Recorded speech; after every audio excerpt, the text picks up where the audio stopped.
Sing to the rock, sing to the tree, sing to the firefly lighting up the sky. Sing, sing to the sea.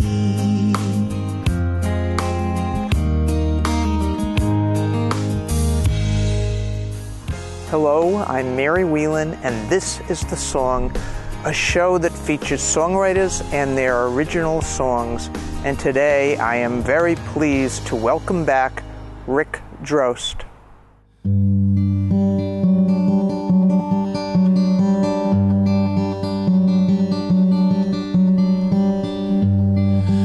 Ripples widen in the pool that cradled every ancient song. Catch sun sparks, eucalyptus leaves in the sky. The bark canoe slides forward as he leans back on his pole. Beneath his breath his father's song will rise.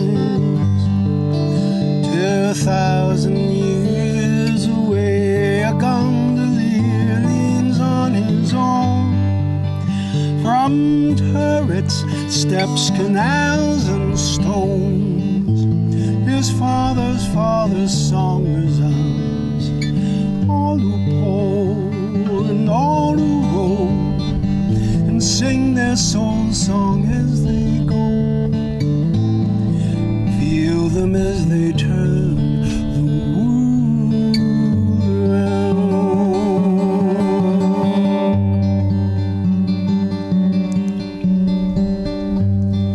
From towers all around the town, long shadows as the sun goes down.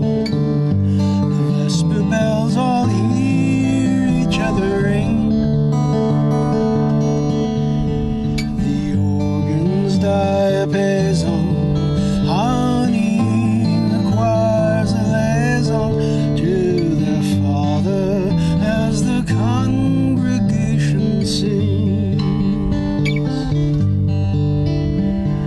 The spirit moves to minarets, muezzins make the call to prayer. The faithful bow in concert on the ground.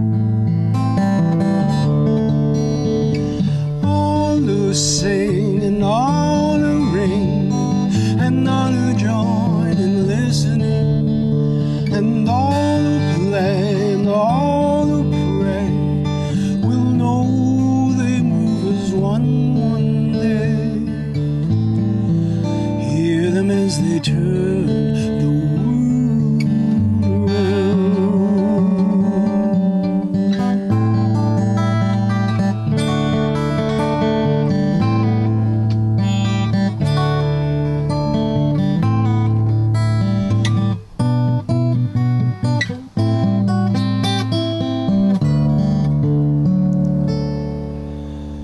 You're both in bed now, feigning sleep. You're newlywed and new to fight. You floated through our yesterday in bliss. Sharp words both ways, cut both ways deep. You hope you make it through the night. Your father never sang a song for this, but listen for her breathing, match your drawings into hers. If she sleeps, then so may you. If not, her hand may yet find yours. Late enemies in unison, anemones on fire.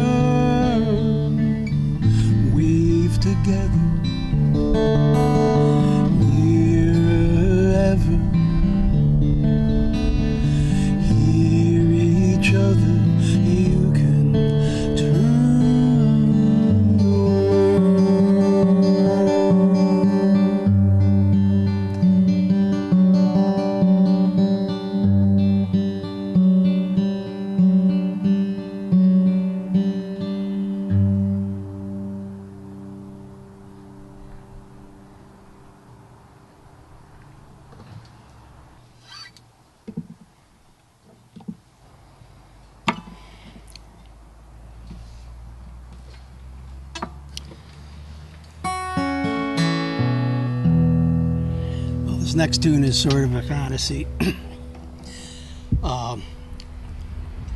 Whole Foods, a few years ago, came out in the Globe, suspended the sale of live lobsters on account of it was unfair to the lobsters. They couldn't keep him in such a way that each lobster would reach its full potential. So they suspended, and they couldn't figure out how to kill him. The chefs thought it was a big publicity stunt. I got interested in what they were going to do with the lobsters they hadn't sold yet, thinking if it was a publicity stunt, well, maybe I'd get a few. But no, I went and got friendly with the cashier and asked her what they did with the leftover lobsters. I'm happy to report they did the right thing. There's 48 lobsters still living in the Whole Foods in Cambridge, and this is their story. Way down back of the good food store, they built us out an ocean floor. That's where we lucky lobsters love to load. Feed us scraps of hard salami, chèvre olives and edamame. Each day we're on another kind of roll. Pilgrims thought we were fertilizer. Later gourmets learned to prize our springy sweet white flesh, dry brushed with tangerine and salmon. To sell us from captivity is wrong, they say, but secretly we think our great good fortune might have more to do with mammon. And would they grill us? No, no, no. And they couldn't just kill us now. What would they tell the tofu swells and the friends of free-range buffalo? Pa got sold before our day at a dandy dinner in Old Back Bay, mid nutmeg, cream, and brandy. Glad they met his destiny. Now his shell's out west, some 40 miles. The rest of him has cleared Deer Island. He's back in the harbor, singing near my cod to thee. And would they sell us? No, no, no. Or braise and gel us now. They'll have to treat us well, or cast a spell, and we'll toll their radicchio.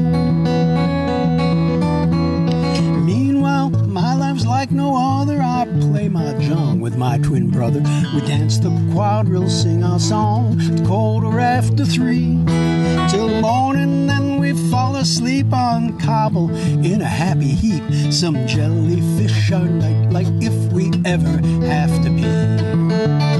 All friends arrive from stores everywhere in sacks of rockweed. Next day, well, down in Chapel Hill, y'all, Liz picked up a gentle drawl. Lil from Lincoln Park is always singing twist and shout.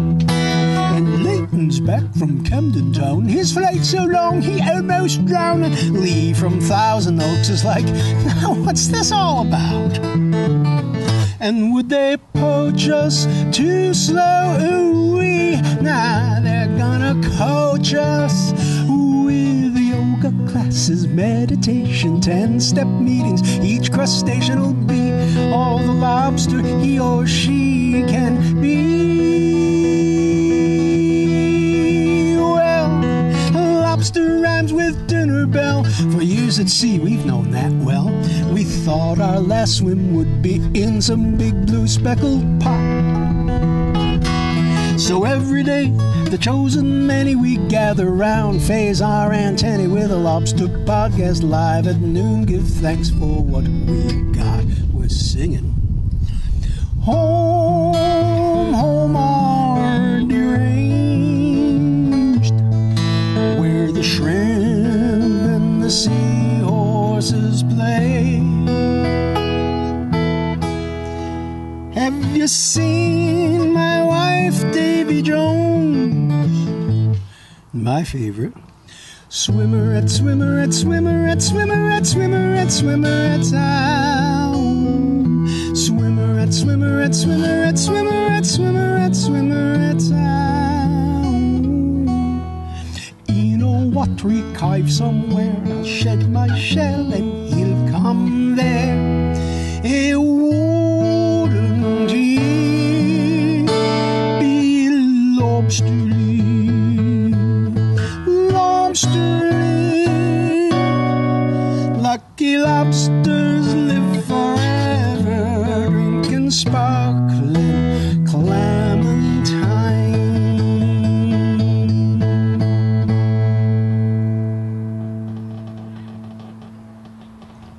Oh, well, Rick, it's so great that you're here today. Well, it's great to be here. What a beautiful day and what a beautiful spot. Yeah, isn't it amazing? October 10th, and we have like summer weather here. And a great old tree to sing in front of and talk in front of. Been looking forward to meeting you for some time now. Things have gotten in the way. But anyway, but you've been here before. You met with Dorothy Cresswell when you came before. Had a great time then, and that was down in Amherst. Amherst, I gotta say. So. Oh yeah, you went to the Bridges Coffee House, didn't you, in Amherst? And I also went down there too. Yeah, oh yeah, when you came here with South Deerfield. Right. Yeah, when you came came for the FCAP, and now FCAT's in Sunderland. Right, this is good. So and Sugarloaf is right there. I discovered that last time I was up here, and I'll have to go to the top this afternoon. And then this beautiful scenery here, we get to listen to your beautiful music. Well, I'm glad to be able to provide it. I'm lucky to be able to still get around and sing. And this CD is called Churning the World, and it's your very first, right?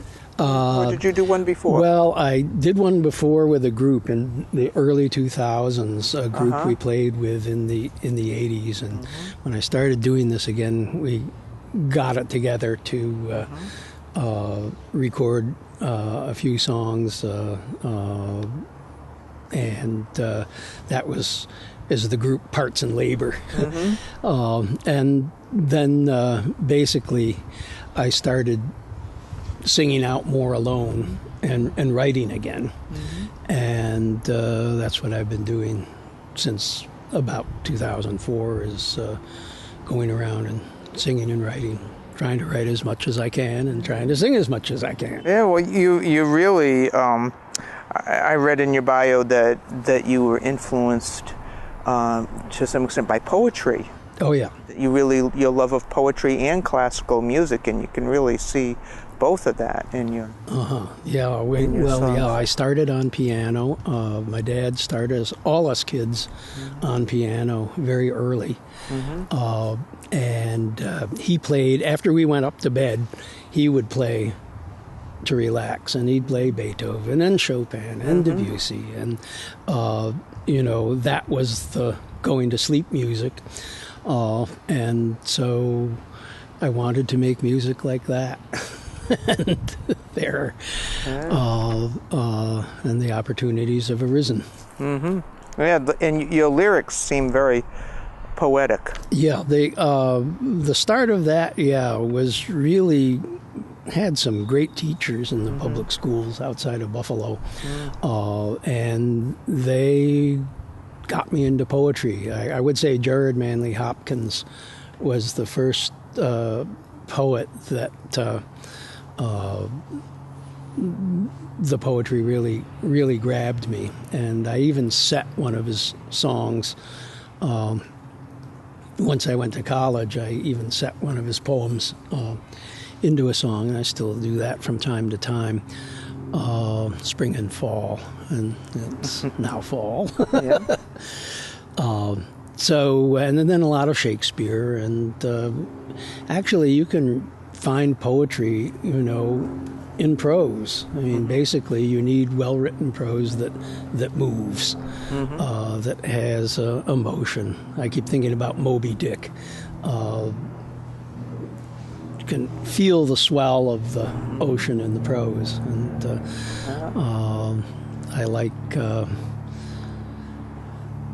like words that move, that have an underlying motion, I guess. Yeah. Now, one of the songwriters that you felt influenced by was Joni Mitchell. Oh, yes. Oh, yes, that's where it all started. She's such a tremendous songwriter. Right. Yeah. I mean, so I hadn't really written anything when I went to college, but I had played in a little Kingston trio group, and then I got into a singing group in college. And by senior year, I'd learned how to play guitar, and I'd discovered Joni Mitchell over the summer, and then she came and played 3 nights running in a little coffee house below a supermarket in New Haven. And we went all 3 nights. All of us did. We were all Joni Mitchell nuts. And immediately I said, I want to write like that. If I'm going to write songs, those are the kind of songs I want to write. And actually, 2 of the songs on the album were written that fall. And they lasted, happy to say. And she got me into alternate tunings, tuning the guitar so you maybe have a more of an open chord. I discovered alternate tunings, and then there are lots of people who use them now. But I've stayed with that.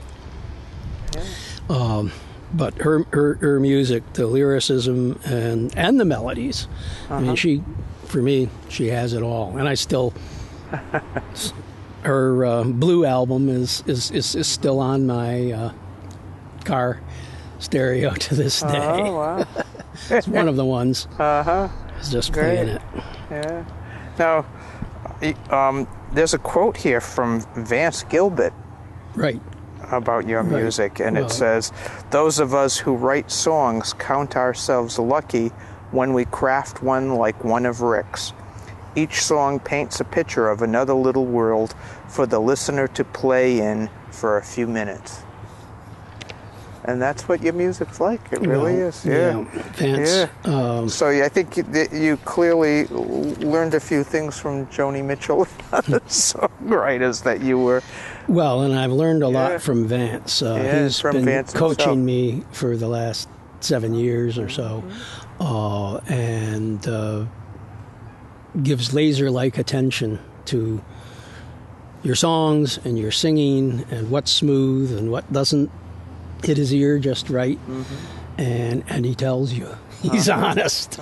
So he's been a strong influence lately, and real good for me to have him available as a coach. He just lives in the next town up from me. Now, what you did to earn money for many years was as a software engineer. Right. I started as a mathematician, and then when I came up to Boston, I took a job as a computer programmer. It was hard to get jobs as mathematicians, and I had a lot of computer experience. And so I built my career out of software engineering, a lot of interesting applications.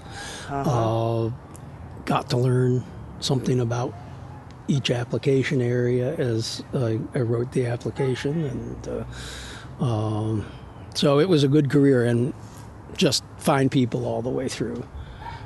Is there any way to connect what you learned with the software as a software engineer with your music at all? Or well, I would say it's I would say it's more mathematics and mathematics and music. And of course, I mean, mathematics, you build thought structures, okay, and you look for patterns, and you become aware of patterns of thought that fit or click or don't. And in the same way in music, you're doing it more in time. You know, a mathematical theorem, once proven, is static, and you move on to the next one. But writing music, you're creating a pattern in time that redefines time, but then you repeat it slightly, or you repeat it, maybe change slightly, or in some other register. And so that it's the same delight in recognizing repeating patterns that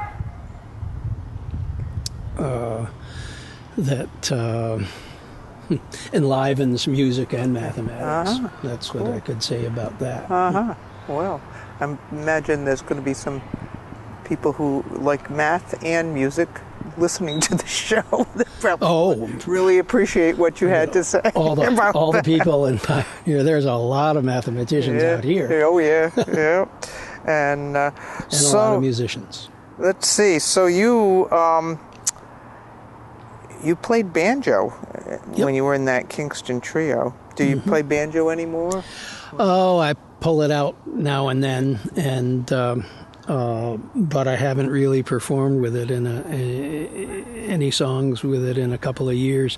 I'm thinking I will now that I, having retired a couple of years ago, there was a lot to do, and to get going and changing direction. And now I'm beginning to feel I have more time to experiment with new things and old things. So I keep thinking about pulling the banjo out, but then there's always something. I mean, the album took some time. That was a bigger project than I thought. And but I'm very happy with how it turned out. And it's very, very good. And so if people wanted, they could go on your website to buy it? There's rickdrostsongs.com. rickdrostsongs.com, and there's a link on my homepage to CD Baby, or you can email me from the website and buy a copy. I'll send it out. And it's on all the digitals, and you can Google it on Google Rick Drost. I think it's top tracks on YouTube, and you can hear the songs. So it's out on Spotify, and you can find it if you look for it. Great. Well, let's hear some more music then. Okay, this is a brand new song. I wrote it last month for a songwriter challenge. 4 people are given a single topic, and they show up the next month with new songs. So this is what came out last September in Maynard, Mass. It's called Last Fire.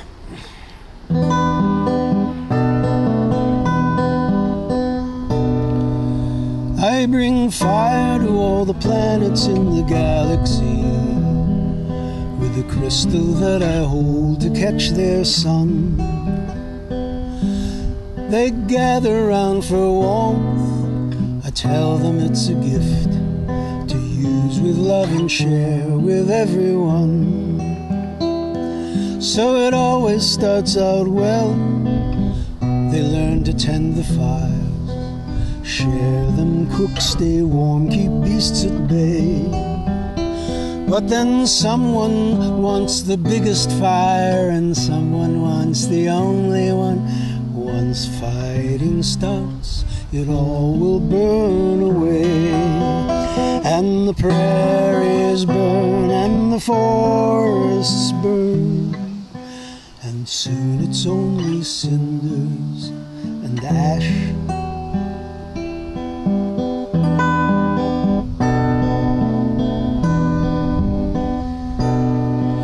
Had high hopes for this one planet I enlightened long ago.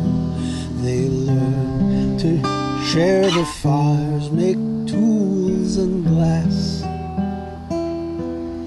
built cathedrals with stained windows, let the colored sunlight through, and orchestras and choirs sing Alleluia.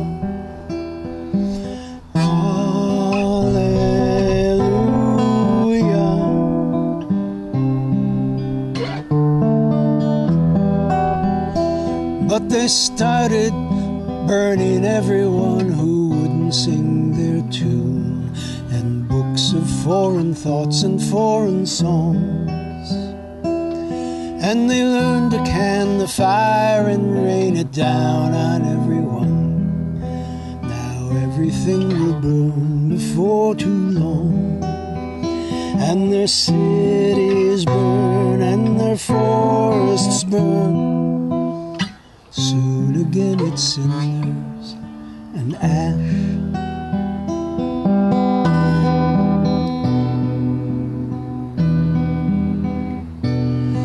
Now I'm on an empty planet round some sun I've never seen. Should find one near that's not had fire before. But everything I've done has only come to stone and ash, and I don't want a part of it no more. So I've collected fuel, found some tinder in my poke. For one last time I've caught the sun in crystal. I lie here in the warmth, the crystal shattered at my feet. I'll still be here after the fire dwindles. Farewell to all the silent stars, the planets stone and ash, the planets stone and ash and soon to be. Farewell, the gentle creatures riding in green valleys. Farewell to all the love was meant to be. Still warm, it's getting colder. Use the fire well. Colder, share the fire with love. Cold, love. Cold.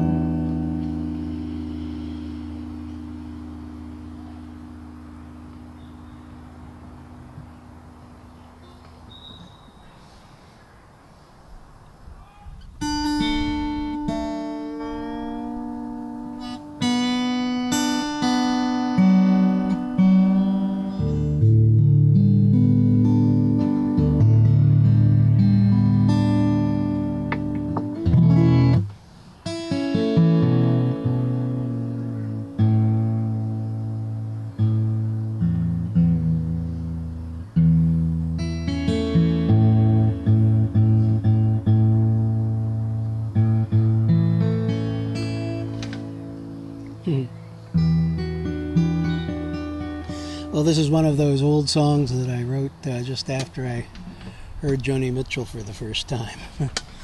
It's now I understand it as an ode to misspent youth.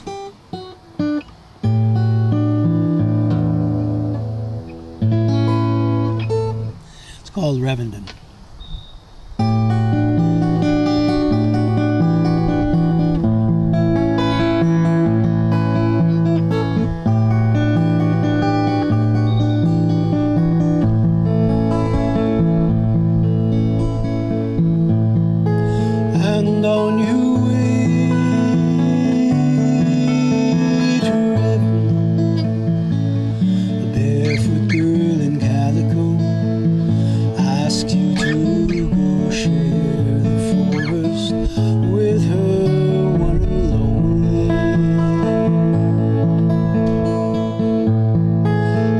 Such a day, forgetting that you're traveling on. Forsake the highway, take a smile, and follow to the forest home.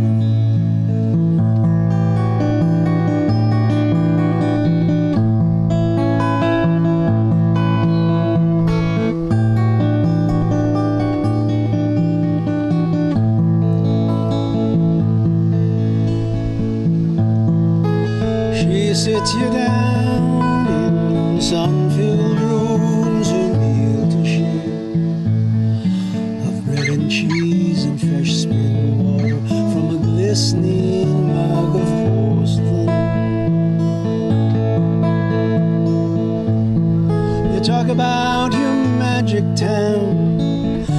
how you'd planned on going there. And all this time you vaguely fear you might be getting older. You could give her up, but for now you two together.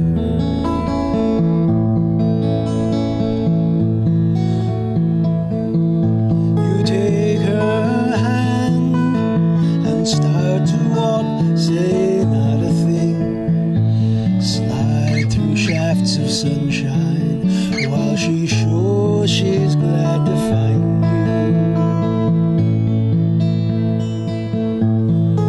you. You stop and stand together by a spring, reflected in the rippling pool. Are you and she? The waves remind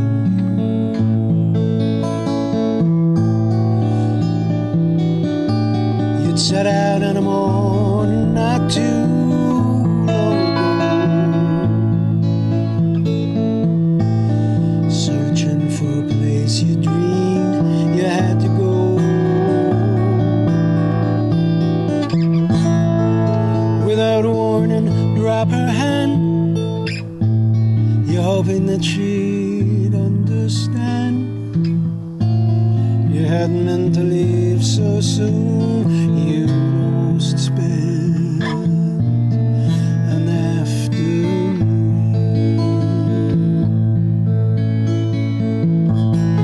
You see her wave while glancing back towards setting sun.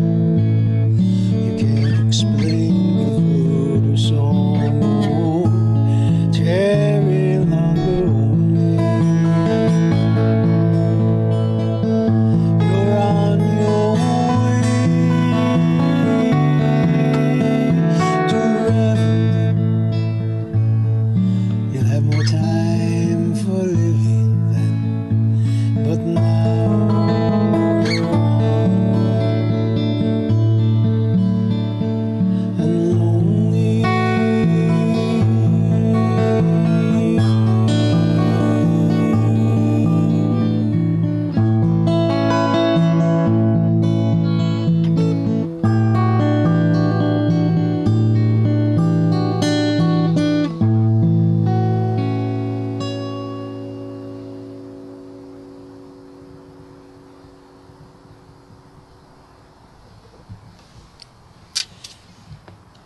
Another retuning. Quick one. Do.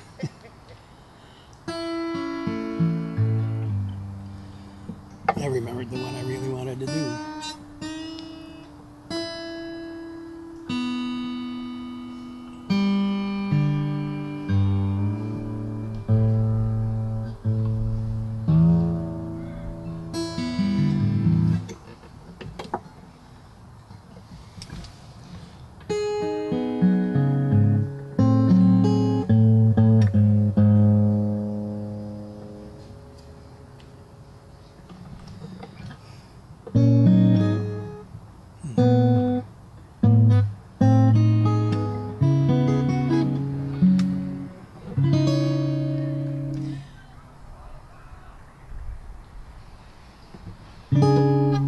Oh, okay, so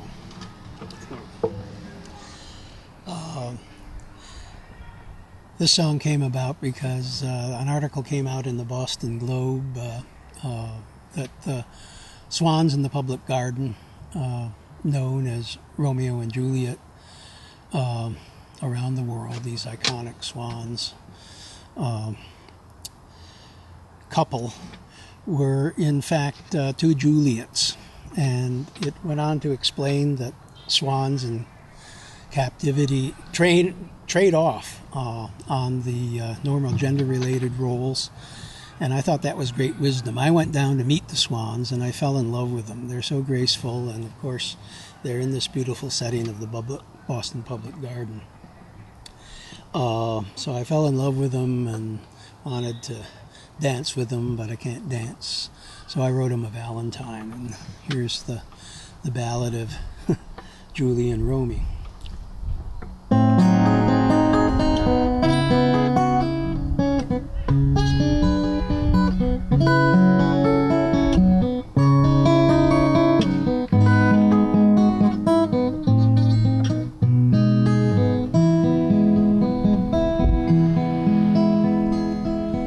Sunrise gleams on Park Street spars, warblers wake and we rise. Good morrow, 'cause we hear them here below. Bleacher fans and Brahmins know we're Juliet and Romeo, two swans on garden pond, out turning slow. We're christened lovebirds, best of breed. They placed us in our willowed Eden, snowy white on emerald green, to glide in graceful and serene, inspiring love and all who've seen us at our silent minuet. Though there's no Romeo between us, both of us are Juliet. Eye to eye and breast to breast, each troubled twice, our waves caress us. Ask and listen, curtsy, bow, bow, the last may curtsy now. As strangers ring on Carillon at noon, we bring the swan boats round. Cygnets come from far and we to ride on back so tranquilly. Mayhap a flame-haired freckled lad gives our thoughts voice and asks his dad, which swan would be Romeo, who Juliet would be. Who will build our nest today? If I warn the eggs we lay, would you draw forward? Turn by turn our love will stay, turning world streams set in sundown Newbury, as evening light gilds cathedral elms up from below. Brownstone red brick verdigris facades will nod and wink as we're now mirrored in vermilion, turning slow. Heart to heart and face to face, necks a curve, a third heart trace, with wings unclipped by love will fly, circling stars in sapphire sky will glide.